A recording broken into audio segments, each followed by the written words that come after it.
Hi friends, എല്ലാവർക്കും എൻ്റെ പുതിയൊരു വീഡിയോയിലേക്ക് സ്വാഗതം. അപ്പോൾ ഇന്ന് വാഴപ്പിണ്ടി കൊണ്ടൊരു തോരനാണ് കേട്ടോ ഉണ്ടാക്കാൻ പോകുന്നത്. വാഴപ്പിണ്ടി മാത്രമല്ല, കുറച്ച് ചെറുപയർ കൂടി ചേർക്കുന്നുണ്ട്. അപ്പോൾ അതിന് വേണ്ടിയിട്ട് ചെറുപയർ ഒന്ന് ആദ്യം വേവിച്ചെടുക്കുന്നുണ്ട് കേട്ടോ. ചെറുപയർ ഒത്തിരി വെന്ത് പോകണ്ട, ഇതിപ്പോൾ കുറച്ച് വെന്ത് പോയി, ഇത്രയും അങ്ങ് വേവണ്ട കേട്ടോ. ഇങ്ങനെ ഉതിർന്ന് കിട്ടുന്ന രീതിയിൽ വെന്താൽ മതിയാകും. അപ്പോൾ ആദ്യം തന്നെ വാഴപ്പിണ്ടിയൊക്കെ ഒന്ന് റൗണ്ടിൽ കട്ട് ചെയ്തെടുത്തിട്ട് കുറച്ച് നേരം വെള്ളത്തിലേക്ക് ഇട്ട് അതിൻ്റെ ആ നാരൊക്കെ ഒന്ന് കളഞ്ഞ് ചെറുതായിട്ട് അരിഞ്ഞെടുക്കുന്നുണ്ട്.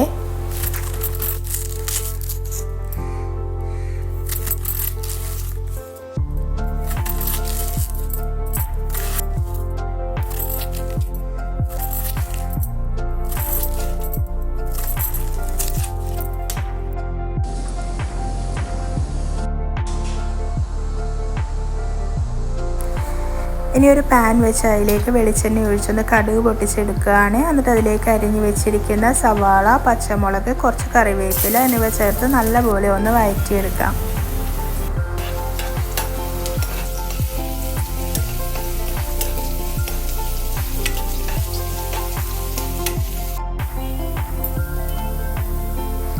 ഇനി ഇതിലേക്ക് ആവശ്യത്തിനുള്ള മഞ്ഞൾപ്പൊടി കൂടി ചേർത്ത് നല്ലപോലെ ഒന്ന് വഴറ്റിയെടുക്കാം. എന്നിട്ട് അതിലേക്ക് അരിഞ്ഞ് വെച്ചിരിക്കുന്ന വാഴപ്പിണ്ടി കൂടി ചേർത്ത് നല്ലപോലെ ഇളക്കി യോജിപ്പിച്ച് അടച്ച് വെച്ചൊന്ന് വേവിച്ചെടുക്കാം. വേറെ വെള്ളമൊന്നും ഒഴിക്കണ്ട, ഇതിങ്ങനെ തന്നെ ഒന്ന് അടച്ച് വെച്ചൊന്ന് വേവിച്ചെടുത്താൽ മതി. ഇടയ്ക്കുന്നത് തുറന്നൊന്ന് ഇളക്കി ഒന്ന് കൊടുത്താൽ മതിയാകും.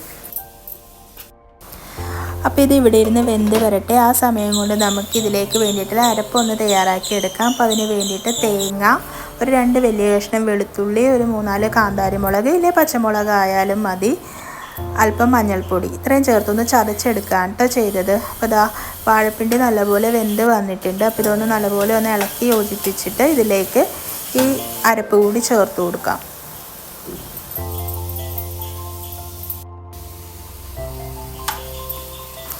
ഈ അരപ്പ് കൂടി ചേർത്തിട്ട് ഇതെല്ലാം കൂടി നല്ലപോലെ ഒന്നുകൂടി ഇളക്കി യോജിപ്പിച്ചിട്ട് കുറച്ച് നേരം കൂടി നമുക്കിതൊന്ന് അടച്ച് വെക്കാം. ഈ അരപ്പിൻ്റെ പച്ചച്ചുവ കൂടി ഒന്ന് മാറി വരണം.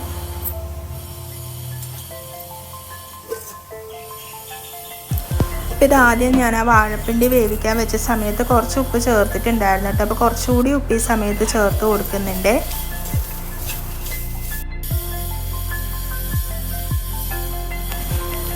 ഇനി ഇതിലേക്ക് വേവിച്ച് വെച്ച് ചെറുപയർ കൂടി ചേർത്ത് കൊടുക്കാം. അപ്പോൾ ചെറുപയർ വേവിച്ചപ്പോൾ കുറച്ച് ഉപ്പിട്ടിട്ടാണ് കേട്ടോ വേവിച്ചത്.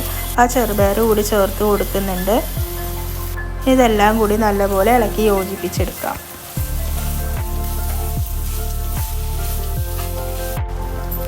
അപ്പോൾ അതാ വാഴപ്പിണ്ടി ചെറുപയർ തോരൻ ഇവിടെ റെഡി ആയിട്ടുണ്ട് കേട്ടോ. അപ്പോൾ നല്ല ടേസ്റ്റ് ഉള്ളൊരു കറിയാണിത്.